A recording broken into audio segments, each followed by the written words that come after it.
નમસ્કાર દોસ્તો, જય સરદાર જય પાટીદાર. ગોંડલની જે કાલની સમાધાનવાળી ઘટનાઓ પરથી અલ્પેશભાઈ ઢોલરિયા કે જે ગોંડલ પાટીદાર સમાજનું નેતૃત્વ કરે છે એવો એનો મનમાં એક ફાંકો છે, ફોજદારી કરે છે કે ખાલી ખોટી એક એવો ભય પહોંચાડે છે કે પાટીદાર સમાજ હું કહું એમ કરે અને હું કહું એમ પાટીદાર સમાજે અત્યાર સુધી કર્યું છે.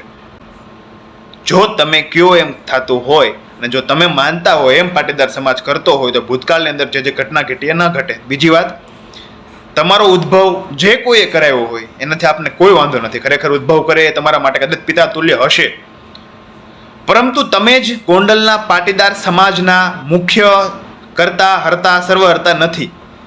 હા, ગોંડલ પાટીદાર સમાજના એક જવાબદાર નેતા તરીકે તમે તમારું સ્થાન ધરાવો છો, એમાં કોઈ શંકાને સ્થાન નથી. પરંતુ તમે એવું માનતા હોય કે હું કહું અને ગોંડલ પાટીદાર સમાજ સમજે, એવું નથી. તમારું સ્ટેન્ડ અત્યાર સુધી જે બી હતું એ કોઈ વાંધો નથી. ખરેખર તમારી પોતાની બિલીવનેસ, પોતાનું તમારી માન્યતા જે કોઈ વ્યક્તિ સાથે હોય, પછી ત્યાંના ધારાસભ્ય સાથે હોય, ધારાસભ્યના પરિવાર સાથે હોય, કોઈ વાંધો જ નથી આપણને. એ સૌના પોતાના મત હોઈ શકે. પરંતુ એક પાટીદાર સમાજ સાથે તમારું આ નિવેદન એક સહમત થતું નથી. આજ મારે વાત કરવી છે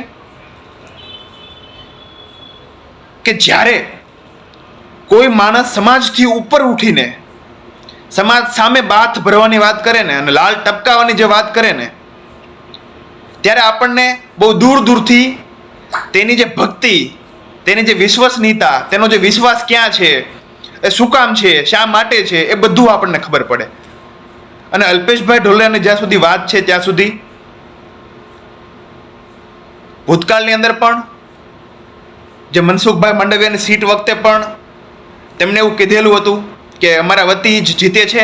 તો આ બધી એક પોતાના મનમાં એક કલ્પિત વાત છે કે ખરેખર તે કરે છે અને એવું થાય છે, એવું નથી. સમાજ કરે છે, પાટીદાર સમાજ કરે છે. પાટીદાર સમાજ 1,40,000 મતદારોનો સમાજ છે ગોંડલની અંદર. તો બહુ સમજદાર છે, સમજુ છે. અને બીજી એ વાત કે ગોંડલથી ભાઈ અલ્પેશભાઈ એવું કહેતા હોય કે દૂર દૂર બેઠેલા લાલ ટપકાવતા હોય, તો જ્યાં સમાજની વાત આવે ને ત્યાં પાટીદાર સમાજ સાથે જોડાયેલા દરેક વ્યક્તિઓ એક સમાજની એક પોતાની એક રસ હોય, એક સમાજનો એક ઈચ્છા હોય, એક મહેચ્છા હોય કે આપણા સમાજનો કોઈ વ્યક્તિ કે કોઈ બાળક કે કોઈ બી યુવક કે યુવતી હેરેસમેન્ટ ન થાય. તો એના માટે સમાજ અવાજ ઉપાડતા હોય. સમાજ અવાજ ઉપાડેનો મતલબ એ નથી કે કોઈને પત્તા કાપવા છે, કોઈને વિધાનસભામાં લાલ ટપકાવી છે, કોઈને ટિકિટ જોતી છે.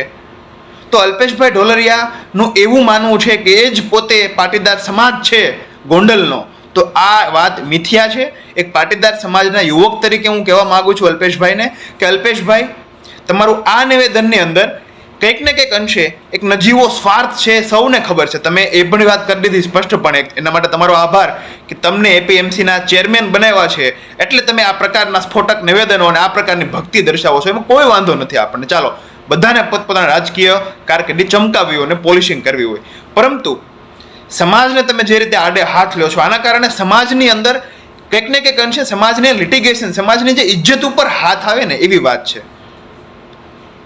કે કોઈ પણ ગમે ત્યારે પાટીદાર સમાજ સાથે થાય અને આ રીતે અલ્પેશભાઈ આવે અને ફાયર સ્પીચ આપીને 2-5 એવી વાત કરીને, ધાક ધમકાવાની વાત કરીને વાત પતાવી દે અને બધાય તાલીઓ પાડીને માઇકમાં બધાય વચ્ચે એમ કહી દે કે અમને કોઈ વાંધો નથી. 100% ચાલો, ગોંડલની અંદર જે રીતે સમરસતાથી અને અંદરો અંદર ભાઈચારાની બંધુત્વની ભાવના છે, એમાં કોઈ વાંધો નથી આપણને. ખરેખર હોવી જ જોઈએ અને એ સારું કામ છે. જે હશે ખૂબ સારું કામ છે. બંધુત્વની ભાવના હોય, પાટીદાર ક્ષત્રિય સમાજને સર્વ સમાજ એક સાથે રહેતા હોય, એમાં કોઈ વાંધો નથી. પરંતુ અલ્પેશભાઈ ઢોલરિયાનું જે પાટીદાર સમાજને ટાંકીને ખરેખર એક એવું નિવેદન હતું કે આ સમાજ પર્ટિક્યુલર કોઈ વ્યક્તિને ધારાસભ્ય બનાવશે, તો આ વાતમાં મિથ્યા છે.